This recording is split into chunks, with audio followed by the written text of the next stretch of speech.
Hey guys, how's it going? Um, Sorry that I haven't really been putting out much videos. I know I dropped two earlier the other day. They were just clips that I put together from other videos that were saved in my phone. I've been fighting demons in that Dodge. Get one thing sorted out, and then it's another. Now it's throwing codes to failure to read camshaft sensor. So now we got to sort that out. But we got did a bunch of work to get it to where it would actually read on a computer, and then we started getting somewhere there. It was blowing 43 codes, and pretty sure I found the wire that was causing that. Got that straightened around. And that solved the check engine lights and it spitting and sputtering and going into limp mode or whatever, but it still has the ups and quits here and there, and then hard start it back up or whatever, and that's showing its code 54. So it is a new sensor that's in it, but it is a Chinesium sensor. And then I was like, well, no big deal, I'll just buy another sensor. And yeah, that every single part store for the 94 or 95 camshaft and crankshaft sensors are unavailable for them now. So Napa was no luck for me either. Checked with Automasters, Advanced Auto Parts, O'Reilly's, AutoZone. All I can find is the same Chinesium ones that are on the internet, like on eBay and Amazon, that are in it right now, and I don't even know if that could be the problem I'm fighting right now. So that's been a big, huge headache. FedEx, the debacle with FedEx is still ongoing. People never got their saws. Super duper bummed out about that. I feel so bad for them guys that did not receive their stuff, but it's out of my hands. I shipped the stuff out. Tracking numbers were issued. I filed claims. The claims were denied. I went to the place where I shipped them from, and that lady's being real nice, and she's filing claims again on our behalf. I don't know where that's going to go. She said it's probably just going to get denied just like the other one. She says FedEx denies everything, even if it's an insurance claim. So, yeah. My opinion of FedEx is really went downhill. I know those that I said that I would take on port work for, better hurry up and get me your saw to me. Because this whole FedEx debacle's put such a bad taste in my mouth. After everybody that I've already said I would do one for, once them are done, I don't know if I'm gonna, unless I maybe personally know you, I don't know if I'm gonna take anymore. I do not ever want to end up in a situation like this again. This is supposed to be my hobby. It's supposed to be fun, and it's been an absolute, ever since the 7th, it's been an entire nightmare. And with the stress of things with my dad just keep going downhill, and that stupid truck, and then her losing her job, the 2024 can already be over as far as I'm concerned. I'm just not seeing the light at the end of the tunnel. This is that 036. I did push myself to come out here. I sharpened some chains for another guy, and then I don't know what, 2, maybe 3 weeks now I've been puttering on this thing. I got the chamber cut one day, and then I got the base cut. Then I got the transfers marked out, never did nothing. I come out today, off and on today, like I'd work on the transfers for a little bit, and then say piss on it, go in the house, deal with Dad, and then come back out, work on the transfers a little more. Then after I got them done, I decided to get the lowers done. And after that, I got the exhaust done. After that, I finished up the intake. So now it's ported. I'm not going to give the numbers out on it because this is my buddy's saw. I don't know if he wants them out there or not. He's got a YouTube channel as well. He can always put them out there. But I will show you the port work. The chamber cut did not go as nice as I would like. Actually, the whole porting did not go as nice as I would like. There is some scarring up in the top, and this is a very this cylinder chips like a highway. I felt like I was porting an old highway. I had to put a huge, I don't know if you guys can see that or not, I had to put a huge chamfer in here because it wanted to lift plating. And then everything that I moved in here, everything I chamfered, it got hit with a real 120 grit fine diamond bit, and then switched over to a white stone with WD-40 soaked in it.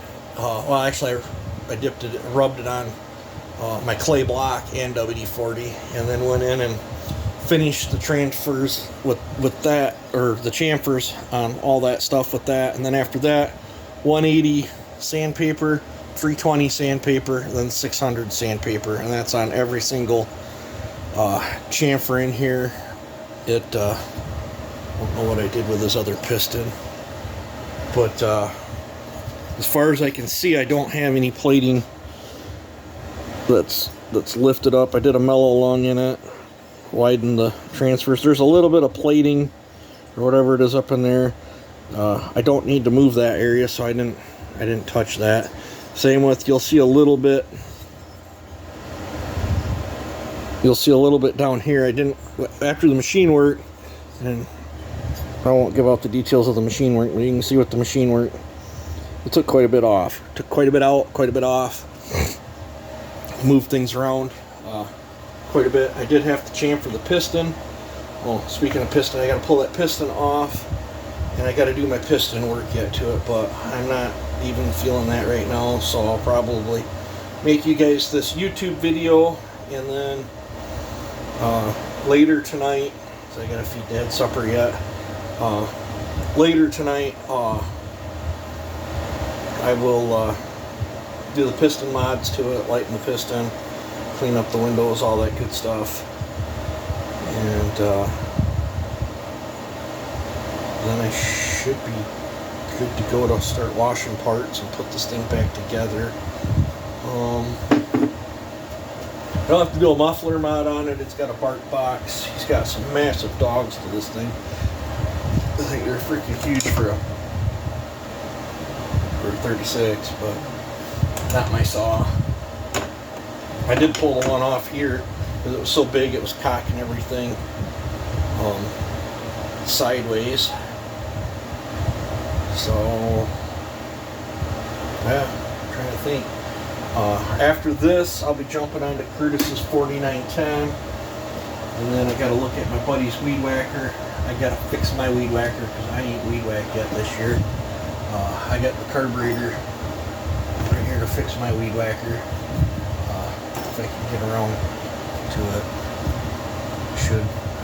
I'm missing my air filter. I don't know what I did with that. It might be in the door jamb of my truck on the little cubby hole. Let's see what else is there. Still waiting on checks to show up, so I got to ship out 1, 2, 3,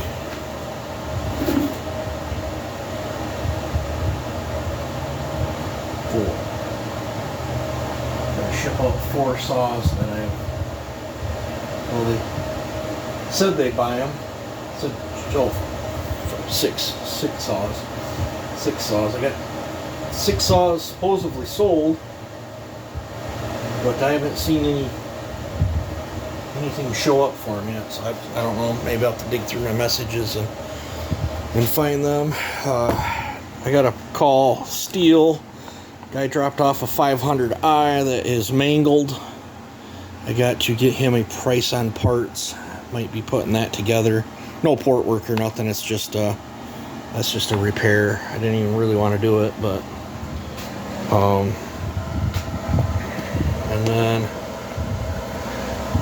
This right here, I've had a couple people ask about it, wanting to know if it was the Brazil model, and I highly doubt it. This is a brand spanking new 2010 model. So the saw is from 2010, but it's brand new. It's never seen a piece of wood. I've got 2 extra chains. These are full chisel. I got the little tool kit. This saw is brand new. It's not ported.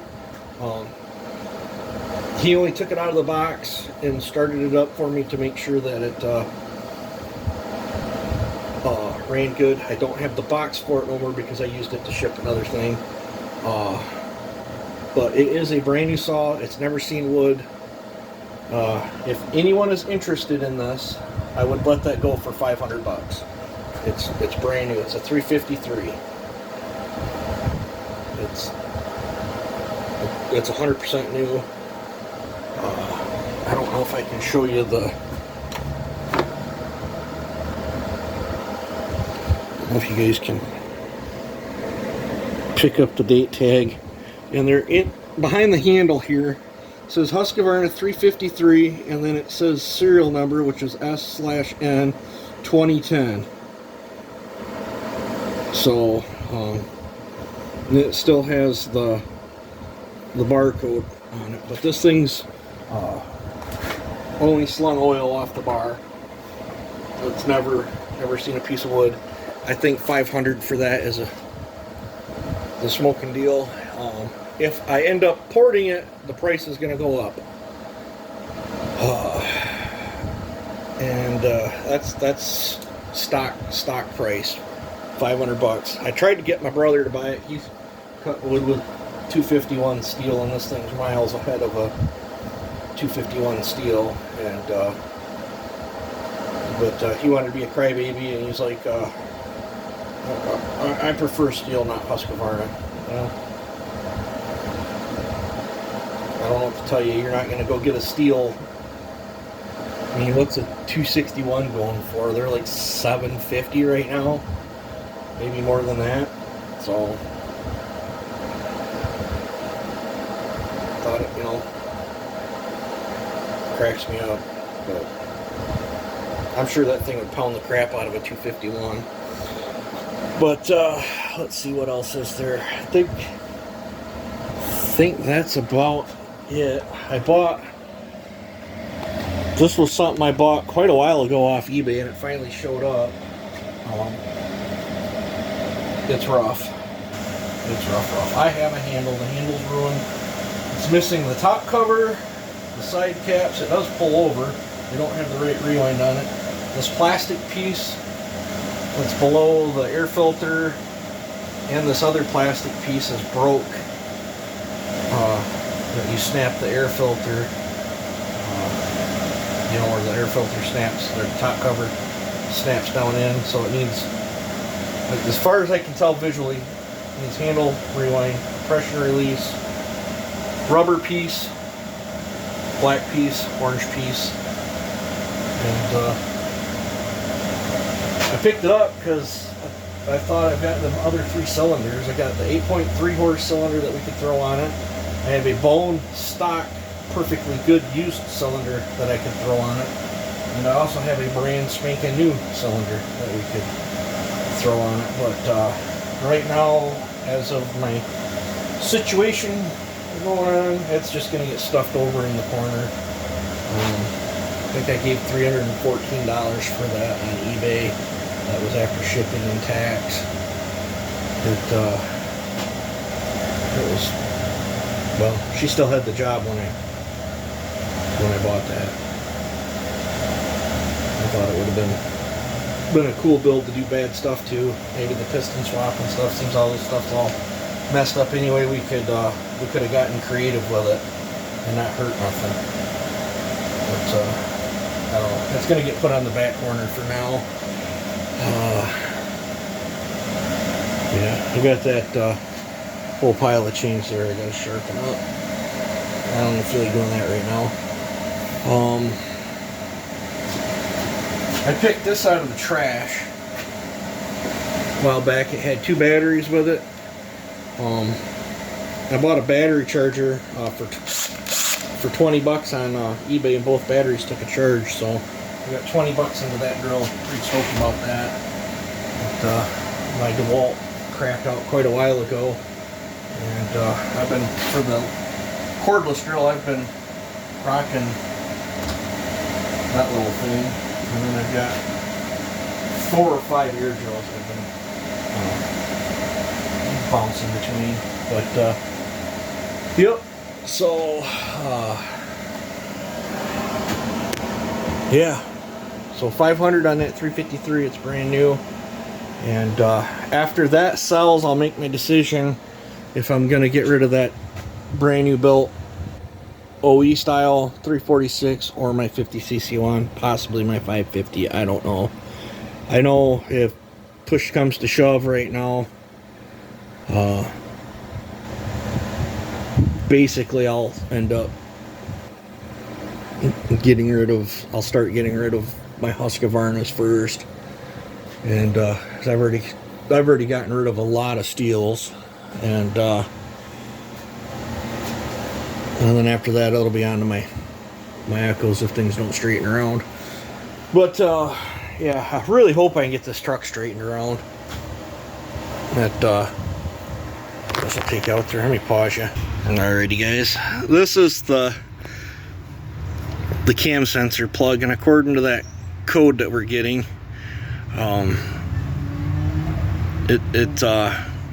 it's losing the ability to read that over there. This other plug-in that I have right down there that goes down between there, it's got a different plug-in on it for the original cam sensor. The Chinesium cam sensor came with its own pigtail, so it just plugged in right there. And then this computer checked out good. The other one I bought for it did not. These are a couple wires I had to repair. I don't know what's going on here, but there's a whole bunch of wires that somebody has done that to. It looks like they bared them back enough to get alligator clips or something on them. I mean, there's a bunch of them, and I see tape and stuff. I don't know how